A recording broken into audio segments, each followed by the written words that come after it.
Welcome to Professor Game Podcast, where we interview successful practitioners of games, gamification, and game thinking who brings the best of their experiences to get ideas, insights, and inspiration that help us in the process of getting the students to learn what we teach.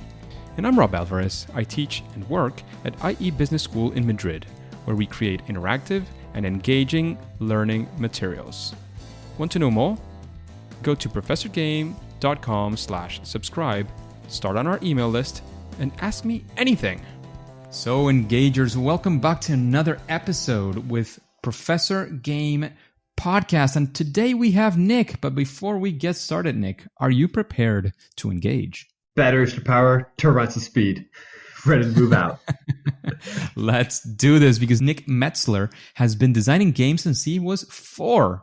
As a 2-time award-winning designer in the toy and game industry, he has pushed the boundaries of what board games could be, having worked with major licenses such as Marvel and Disney and integrated smart speakers into his game design. And we're talking about board game design in this case, so very interesting as well. He's designed challenges for Survivor, helped design an experimental entrepreneurship class at USC, which was taught entirely through game simulations, and has gamified theme park rides. And he was recently published in a book about creativity in board games and was named in the top 100 most influential people in the toy and games industry in 2018 and 2019.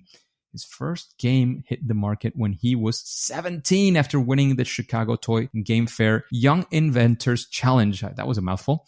For a second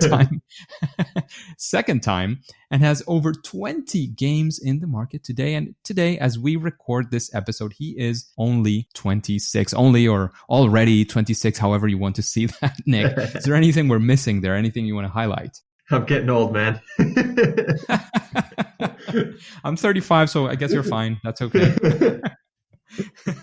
So, Nick, we always like to sort of get to know a little bit more about your usual day-to-day, your routine. And I know there is all sorts of things happening in the world, which routine is a little bit different or a lot different depending on where you're standing. What does a regular day for you, for Nick, look like today or 6 months ago, like wherever you want to take that to?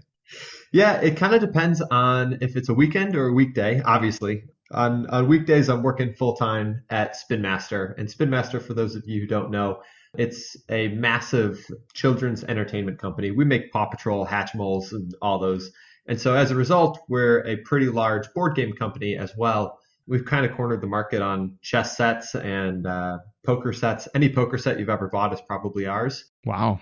In your entire life. It's wild, the market share that we've got for that. But so I'm one of the board game designers there. And so I work on a lot of different projects in that company. And so as a result of the honor of working on a lot of major licenses. So oftentimes the brand team will come to us, say that, hey, there's an opportunity here. There's something trending here. Can you make a game about it? Maybe there's a new TV show that's going to be coming out in a year. We think it's going to be big. Can you make a game about it? And so I'll sit down, I'll get out a pad of paper, I'll go outside, scratch down some thoughts, and pitch the game back to them a day later. And if they like it, then I start working with the factory.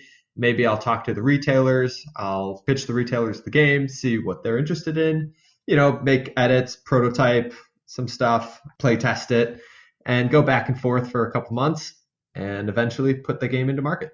That sounds like a one-man band. Is that correct? No, absolutely not. This is a massive team undertaking. But fortunately, the coolest part about this company is it's like the world's largest small company. It's very entrepreneurial. And you have a lot of autonomy in terms of, what you drive to market.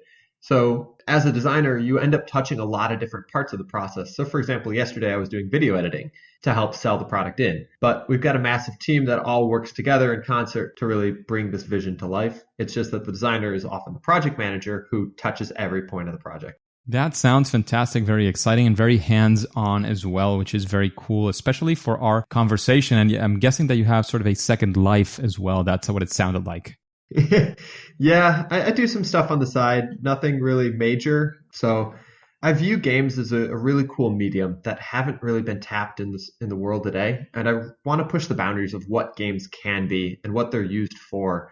And so I don't want to limit myself just to board games. There's so many more things that games can be used for, just as a behavioral tool or as a way of governance. Like, it's just an incredible way of sparking intrinsic motivation, and I want to capitalize on that. Absolutely, absolutely. And that's what we're all about. Of course, we usually focus a lot on learning and education, but there are so many applications for games. And that's what we're going to be talking about today. And let's get starting very, very strong here. We want to know of a time. And again, we know you work with very large brands and corporations and your company as well. So if you don't want to name any names, that's fine. That's perfectly acceptable. As long as you sort of deal us into that story. We want to be there with you. We want to live from that lesson of fail, that first attempt in learning, that failure. How did you, sort of face it? What did you do about it? How did you come out? Or what did you learn from that? Or both, ideally. And especially we want to be there with you. We want to see all those lessons and see if perhaps we can learn a little bit from that and not apply those same mistakes in our practice. Yeah, sure. I'm actually going to take you back into my childhood. And we're going back to a game that I worked maybe 3 to 6 months on. And I was really excited about this game.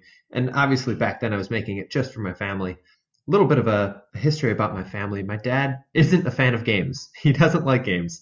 He really likes sports and playing sports and the physical aspect of games, but he's not big on mind games and board games and things like that. So always, he would play these games, but he wasn't really interested. My mom was super supportive of it, so she was already all in. My sister didn't like strategy games at any point. She never liked them. She liked luck games. And so when I was making this game, I wasn't really thinking about those factors yet. And I made this game, and it was called Dominant Force, and it was one of the coolest games that I had ever made. It had multiple levels in the board game, and we sat down to play the game, and the game took 3 hours, and it was totally confusing.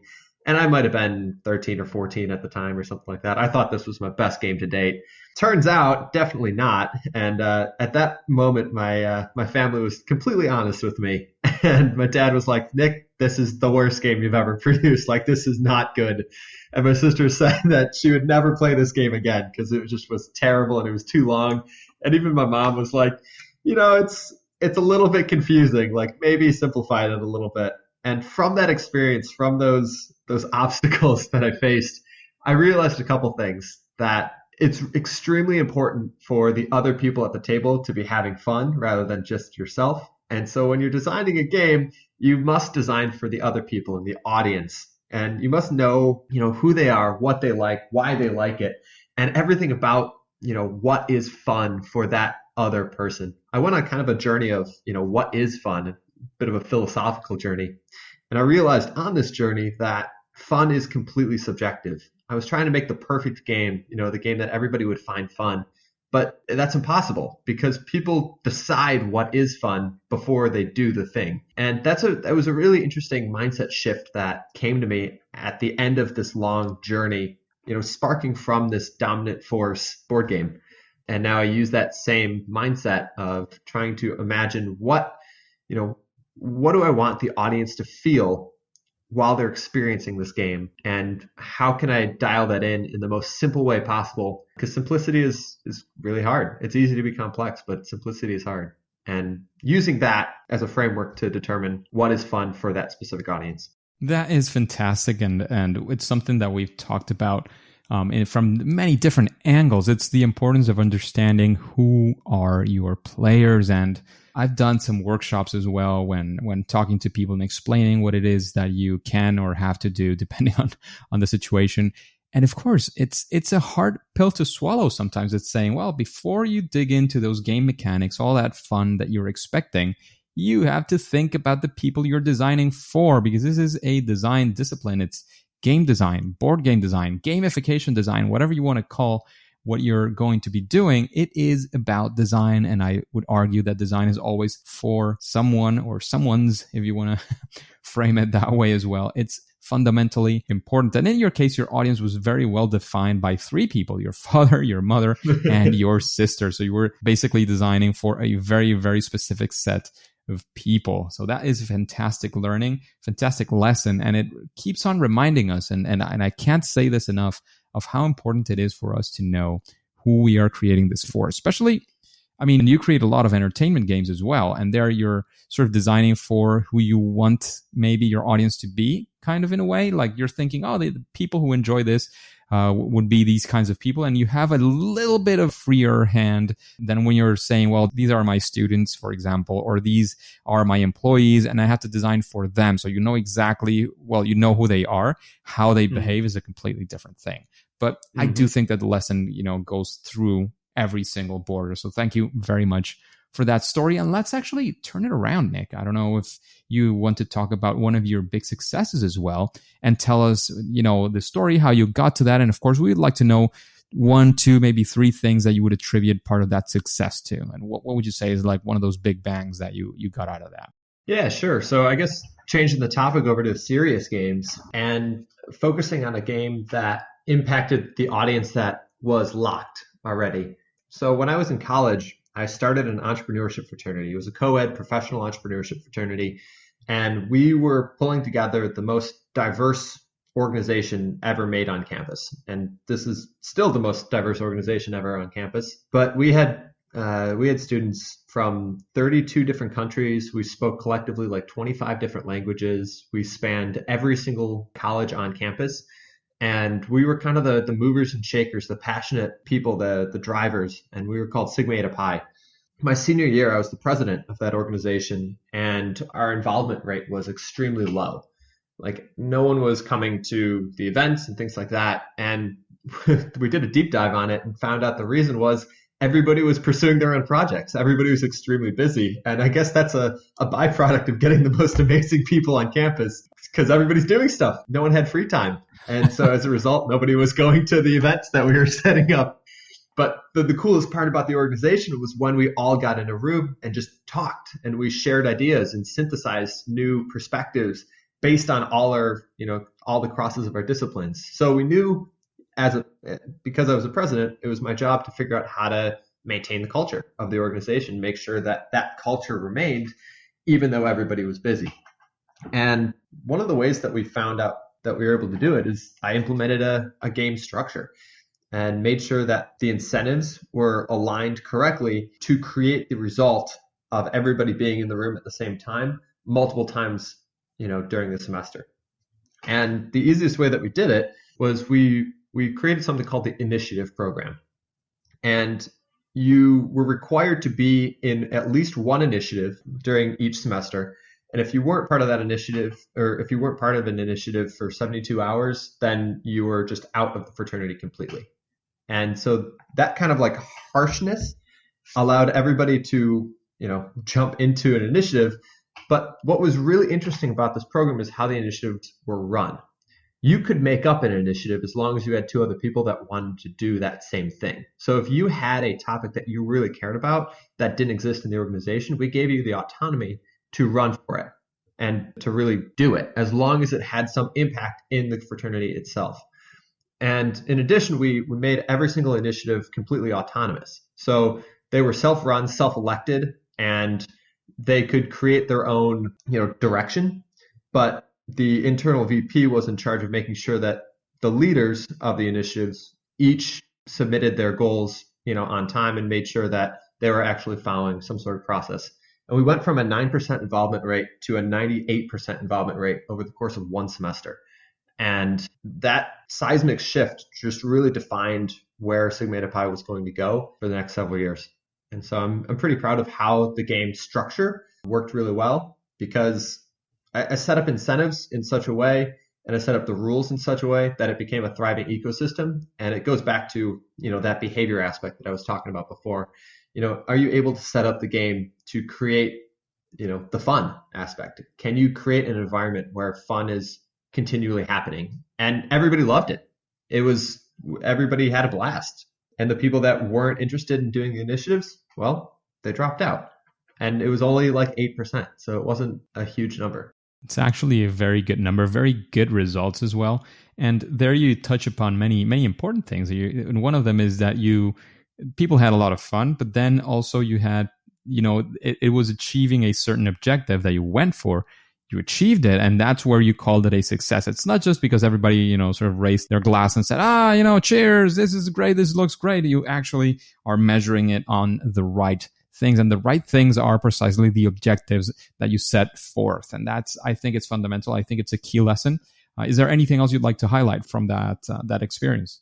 Yeah, actually there is. Fraternities are weird because, in a regular business, you're paying the employees to do work. In a fraternity, you're asking your employees to pay you to do work. It's just the oddest, it's just the weirdest culture of, how to understand how to lead this. And it's purely based on the value that you can get out of it and the value that the organization provides. Like, that's what you're paying for. There's a lot of stuff that you're saying you're paying for friends or whatever. That's not true. You're paying for the culture. You're paying for the connections of where everything can go from there and the ideas that you share together. And I mean, that's what you're paying for. And so it was up to us to really make sure that existed. That is fantastic. And that's exactly what you were looking for. So Nick, you've talked about that process. You've talked about thinking of your users. You thought about, establishing very clearly your objectives. When you're creating a game with a purpose that wants to achieve some sort of objective, do you have, some process? What do you do when you come up with a challenge or something that you want to achieve using your game skills? How do you do it? What's your thought process here? Yeah, I'll start really abstract and then I'll go into a story to help explain this. So the first thing that I always do is I figure out what is my ultimate goal. And that's kind of an obvious place to start, right? But I define it so rigidly and so specifically. I often define it in, kind of an emotional sense too. So, for example, I was making a game called Hail Hydra. And this is a social deduction game. And for those of you who don't know what social deduction means, it's kind of mafia-like, where some people in the group of so you're on two teams, and one team is usually the detractors, but the other team doesn't know who's on their team and who's not. So you're trying to figure out who's lying to you and who's not lying to you. So that's kind of what the game Hail Hydra was. Everybody is an agent of S.H.I.E.L.D., and you're all working together to save New York City from these villains that are attacking. But some people on your group of S.H.I.E.L.D. agents are actually secretly Hydra agents, and it's up to the S.H.I.E.L.D. agents to figure out who the Hydra agents are and knock them out before the end of the game. And so when I was making this game, my initial goal was I wanted a moment in the game where your heart starts beating really fast, right? The adrenaline is starting to come up, especially if you're on the Hydra team, because you're about to reveal that you were on Hydra and you were trying to, sow all these lies the entire course of the game. And as your moment of reveal is getting closer and closer, your heart beats faster and faster. And I want you to be able to flip the disc, the loyalty disc that you have over, and yell, "Hail Hydra," just like they did in the movies and things like that. So that, that was your grand reveal. And I wanted that moment in the game. So I built the entire game around that moment. I started figuring out what rules needed to be in place to drive towards that goal. And so obviously the first one was that you are able to flip over your loyalty disc, right? So at some point in time, I needed that to be a benefit. So I added some points, available to flipping over that thing. Okay, great. Now I needed tension to rise over the course of the game. So I needed everybody to be throwing out accusations, but not getting confirmation about those accusations. It just has to be based on your gut feel. And yeah, there's information that you're getting from it, but it might not be completely accurate. So there needs to be a little bit of luck in there. You need to be able to lie effectively in the game structure. So I kind of looked at other games that were around that did that. And BS was a really good comp. You're playing cards face down and then you're just claiming certain stuff. And so I used a mechanic like that where you kind of know what everybody else is doing, but you don't know for sure. But are you going to call them on that? That's the tricky bit. Like, can you call them on it? How can you call them on it? And so I was working all of those game mechanics into the game itself to drive towards that one goal of being able to yell "Hail Hydra" and have that emotional burst all at the same time. That sounds fantastic. So you start up by defining what that looks like, and then you start building the mechanics around that. So where and how does that integrate into thinking, like, who are going, again, if this part of the process talks about that, like, who is going to be your audience? How do you decide, I don't know, like which game mechanics to use? I don't know, the theme sometimes in a game like Hail Hydra, I'm guessing that it came from the beginning. You already knew what the theme had to be. But what does that look like? Like, do you decide who are those people? You decide the theme if you have to. Where does that integrate into your whole scheme? Yeah, it varies. Oftentimes the market is predefined for you. So, for a market like Hail Hydra, we know who the market is already. It's fans of Marvel who are willing to sit down and play a game about lying. So we kind of know who that audience is already. And for the theme, we already kind of know that theme already too. It's like, okay, if the game is about Hail Hydra, it has to be about, Shield versus Hydra, because that's the common trope in Marvel. If you've ever seen Marvel, that's a common thing. And Hydra's the ones that are hidden, but they're really all about control and stuff like that. So I make sure to bake those themes into it. Was there anything that I missed in that question, Rob? No, I think that's pretty much it in that example. So that is fantastic. Like, you start up basically with what you want to make the people feel when they're playing your game. Just a quick break before we continue. Are you enjoying this podcast? If you're listening through a podcasting app, please subscribe and rate us on the app.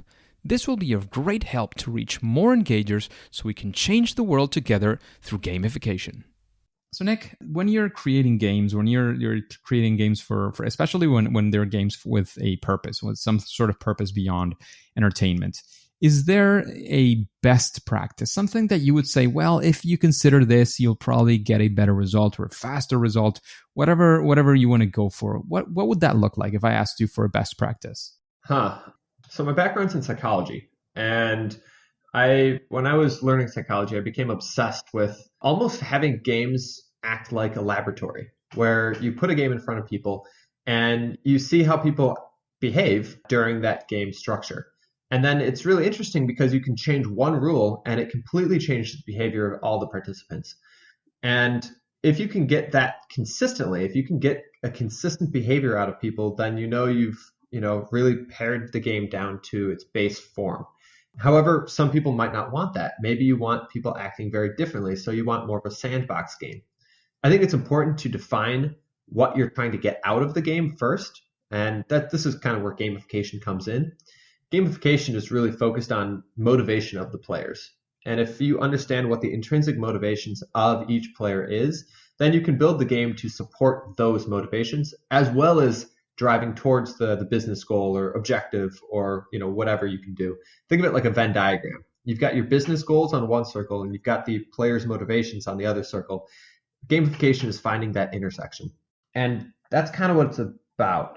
There was another part of that question that I missed, Rob. Can you repeat that part that I missed? No, it was basically what would be a best practice. And I'm guessing that the best practice in your case is understanding what it is you want to achieve very clearly so that you are able basically to achieve that. And that makes a lot of sense. Is there anything else you'd like to put down? Yeah, it's absolutely that first part. And the second part is, obviously play test it. Throw it out there. See what people do. See how people react. And if you're not getting the right behavior, tweak it, right? That's on you to create the environment that will create the culture. Absolutely. So 2 best practices, and play testing is something that is easy to forget because we think we are not fallible and we happen to be humans. So play testing is our best shot at understanding what we did wrong, and we can assume from the start that there was actually something wrong already. Yeah, treat it like you're a scientist. Exactly. Come up with a hypothesis and use a null hypothesis. Don't use a regular, trying to confirm your views. Figure out how to disprove your views. Like, that's the real form of playtesting. Look at it like you are the scientist and watching a laboratory experiment, because when you do that, you're going to get so much better data. Absolutely. And you've been giving some great recommendations, but I would like to know if there's, listening to these questions, you were also recommended by a past guest, a past friend, Dustin. And, when you're listening to these things, what would with these questions, what would you think is somebody that you would like to listen to answering these questions, in this whole vibe of the podcast? Who is something that you would be curious to listen to, whether it's somebody or somebody you'd like to listen from? Yeah, there's somebody out there that is known, Jane McGonagall. She is absolutely fantastic, and I'm sure some of the audience might know her because she's kind of a big name in gamification. But she focuses on serious games and games for change and ways that you can apply game thinking to spur creativity in solving the world's biggest problems, like migration crises or oil crises and things like that. And she's set up simulations where hundreds of thousands of people have participated and brought forward solutions that, we might not have even thought of until the crisis actually hit. And so, in my opinion, she's really showing what games can be as well as a way to just, harvest human creativity and figure out protocols that we can use to handle crises before the crisis even happens. And I think that is really a powerful tool to help society move forward and help our species survive. Absolutely. Absolutely. And actually, Jane McGonagall, funny enough, was the first person to be sort of requested in episode 1. Well, there you go. Yeah. And she would probably be one of the persons who has been requested the most. And I've said this relatively recently. I think I'll have to check myself on that I think it is the time is coming probably to try to get her on the show. So that is fantastic recommendation. And in that same line, I know she has at least a couple of fantastic books, but if you were to recommend just one book to the engagers, to this audience, what book would you recommend? And of course, a quick why. Yeah, other than Reality is Broken, which is Jane McGonagall's book, it's also fantastic. I would recommend Gamify by Brian Burke.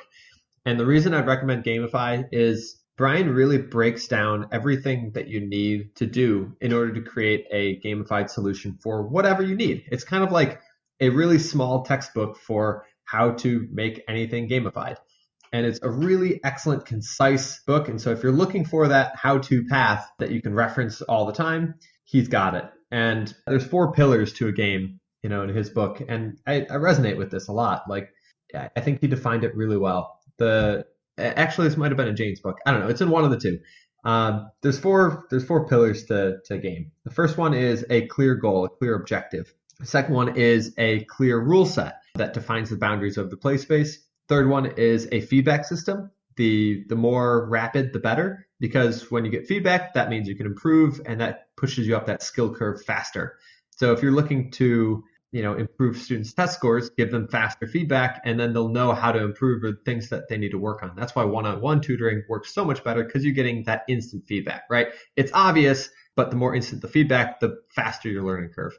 And then finally, voluntary action. And that last part is key. That voluntary action is key because it's what makes something fun. If you decide that you're not going to have fun, then you're not going to have fun. But if you decide beforehand that, hey, you know what, I'm open to trying this, I'm down to play, you might have fun. And it was just a really interesting shift. And that voluntary action piece is what I gleaned from these 2 books. And that was the piece that I think I was missing before.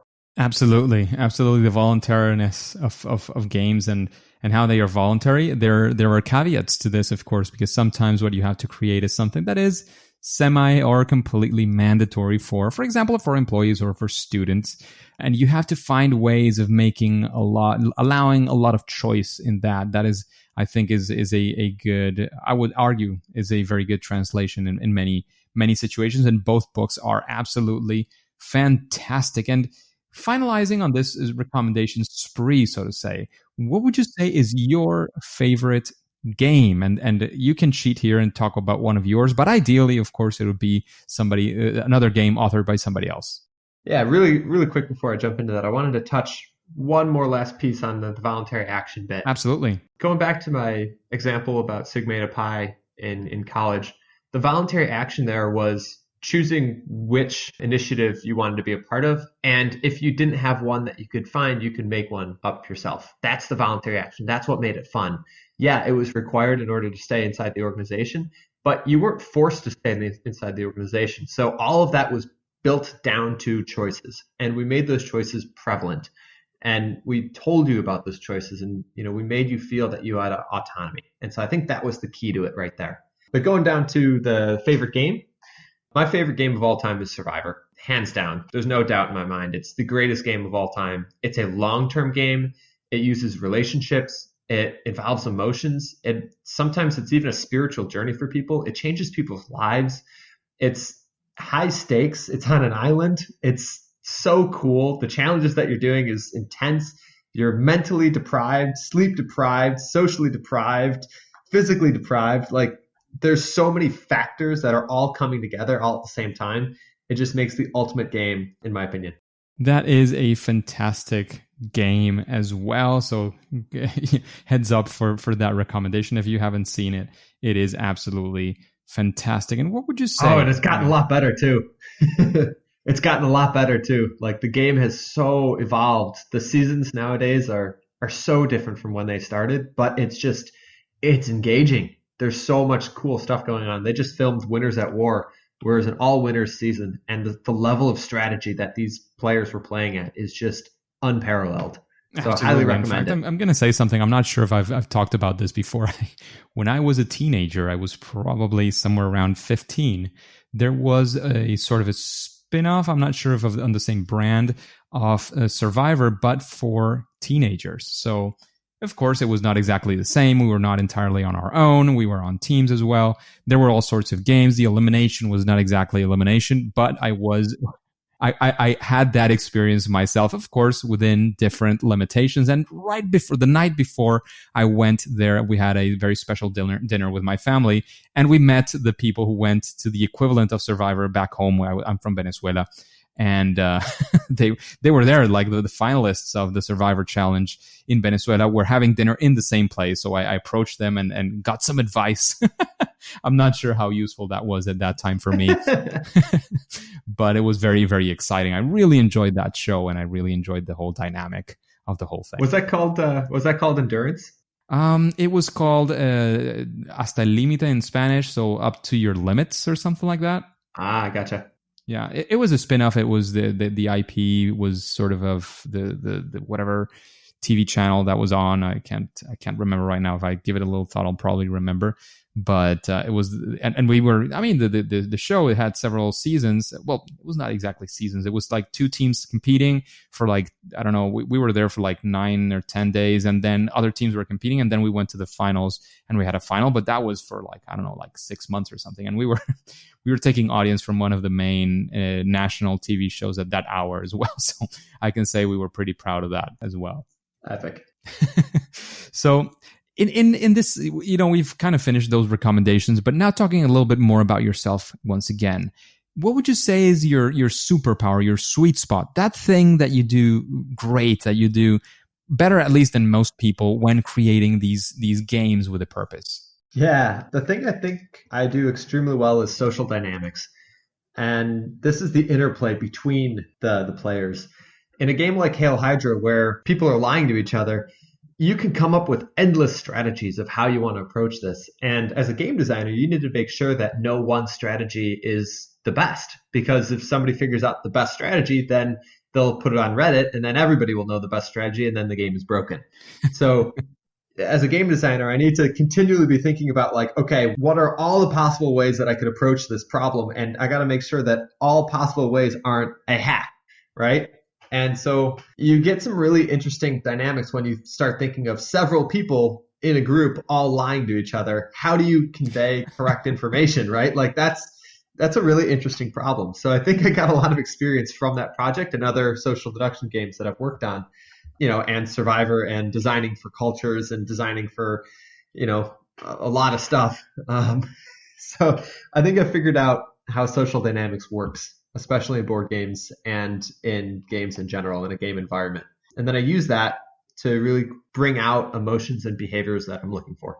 Absolutely. Absolutely. So, Nick, we're running out of time. Before we leave, I would like to know if you have any sort of final piece of advice for the engagers, for the audience. Of course, let us know where we can find more all about you, about your work. And then after that, after it's all done, we'll say that it's game over. Yeah, sure. One last piece of advice for everybody.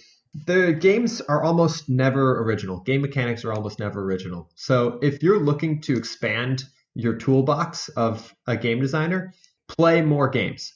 Like, play all different types of games, from video games to board games to escape rooms. You will find so many mechanics out there, and then use and twist those same mechanics to achieve your individual goals. And that's what game design is. It's looking at a problem and designing a solution based on the tool sets that you have at your disposal.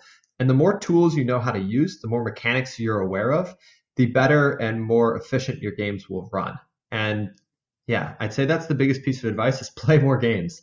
especially if you're looking to design games to help with motivation or to help with structural change or anything like that. All of those principles are found in other games and somewhere. And the more you play games, the more you talk about games, the more you have friends who play games, the more you'll find solutions for the problems that you're facing. If you want to connect up with me, hit me up on LinkedIn. You can send me a private message. Just reference this podcast and I'll respond. Also, a LinkedIn hack. This is pretty good. Don't tell anybody from LinkedIn this. If you join any group, you can message any member of that group for free, even if you don't have premium. So if you're trying to get in touch with somebody, that is a way you can do it. So if you're trying to get in touch with me and for some reason you can't, shoot me a message for whatever reason, feel free to, send me a connection request and, type the message in there, or just join a group and message me through that. I think it is kind of an intentional cheat that they have built in there, but it's not very public, as you mentioned. So that's an interesting one. I think that the message when you're adding somebody is also very, very useful. So thank you very much, Nick. I know you have a lot of things going on. We're actually talking on a weekend right now, so there's a lot of things that you could have going on, but you decided to invest this time in the engagers in this audience and sharing some of your experience. So thank you for that. But for now, and at least for today, it is time to say that it's game over. Engagers, it is fantastic to have you here, and thank you for listening to the Professor Game podcast. And I hope you enjoyed this interview with Nick. Do you have any questions that you would also like to ask future guests? Then go to professorgame.com/question and ask your question. If it is selected, it will come up in a future episode and you will get your answer directly from a guest. And before you go on to your next mission, if you haven't, remember to subscribe using your favorite podcast app and listen to the next episode of Professor Game. See you there.